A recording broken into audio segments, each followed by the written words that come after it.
Հայաստանում վերջին տարիներին հասարակության ուշադրության կենտրոնում է պետական ծառայողական ավտոմեքենաների մասնակցությամբ ճանապարհատրանսպորտային պատահարները։ Վերջին ամենաթարմ դեպքը կապվում է Պաշտպանության նախարար Սուրեն Պապիկյանի անվան հետ։ Տեսախցիկները ֆիքսել են, ինչպես է նախարարի ծառայողական մեքենան գիշերը մխրճվում կայանած մեքենաների մեջ։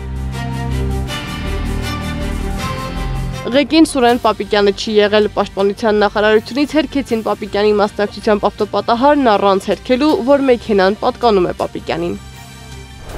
Անհատականացնող տվյալների վերաբերյալ արդեն ասեցի, որ չենք տրամադրում, դա ոչ թե ինչ-որ առանձնահատուկ մոտեցում է այդ ճանապարհատրանսպորտային պատահարին ձեզ հետաքրքրող դեպքին, այլ առհասարակ։ Եթե մեր կայքն տեսնեք, տարբեր իրադարձություններով անհատականացնող տվյալներ չենք հրապարակում։ Սա ՃՏՊ-ից հետո դեպքի վայր մոտեցած բարեկային ծառայողները չեն եկել են։ Վթարը ստուգել են վարորդի ստապության աշխարհը, վարորդի եղելած թափ, պատասխանատվության կենթարկվեր, օրինակ ստուգանքի տեսքով, եթե լիներ անձթափ վիճակում։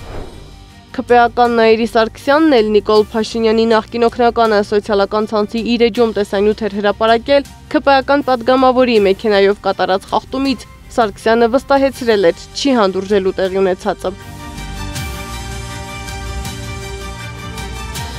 Դեպքերը սրանցով չեն ավարտվում, Չարենցի փողոցում էլ ամիսներ առաջ նորից պետական ծառայողական մեքենան խախտելով անվտանգության կանոնները մեքենան վարել էր հանդիպակաց ճանապարհով։ Տեսանյութում երևում է, թե ինչպես են հետիոտնի համար նախատեսված հատվածով տեղաշարժվողները հրաշքով խուսափում վթարից։ Այսօր ամեն մի քնձռոտ պատգամավոր իշխանական օպերատիվ համարներով է ման գալիս։ Եվ ամենամեծ խնդիրը դա է նաև, որ այդ օպերատիվ համարները աչուձախ բաժանվում են։ Հանրային վերահսկողության բացակայության հետ եմ կապում տեղի ունեցածը, ասում է պաշտպանը, ով 2022 թվականին Նիկոլ Փաշինյանի ավտոշարասյան մեքենաներից մեկի հարվածից մահացած Սոնա Մնացականյանի ընտանիքի ներկայացուցիչն է։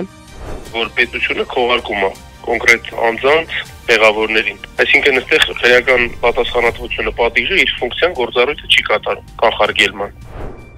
Վարորդի ընկեր հասարակական կազմակերպության տնօրեն Տիգրան Քեյանն ասում է, պաշտոնյաներն իրենց քայլերով պիտի օրինակ ծառայեն հանրությանը, ուստի անհրաժեշտ է պահպանել կարգապահությունը։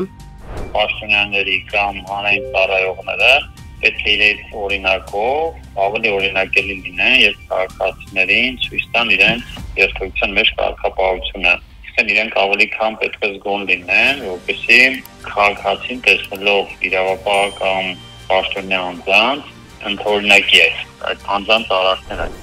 Ասլանյանն էլ ասում է, նախկինում մեքենայի օպերատիվ համարանիշները բոլորին հասանելի չէին։ Դրանք հասանելի էին բացառապես օպերատիվ հետախուզության գործողություններ իրականացնող մարմիններին, ազգային անվտանգության ծառայությանը, հակակոռուպցիոն կոմիտեին եւ ոստիկանությանը։ Սեդամակարյան, Նոնա Գևորգյան, ABC Media։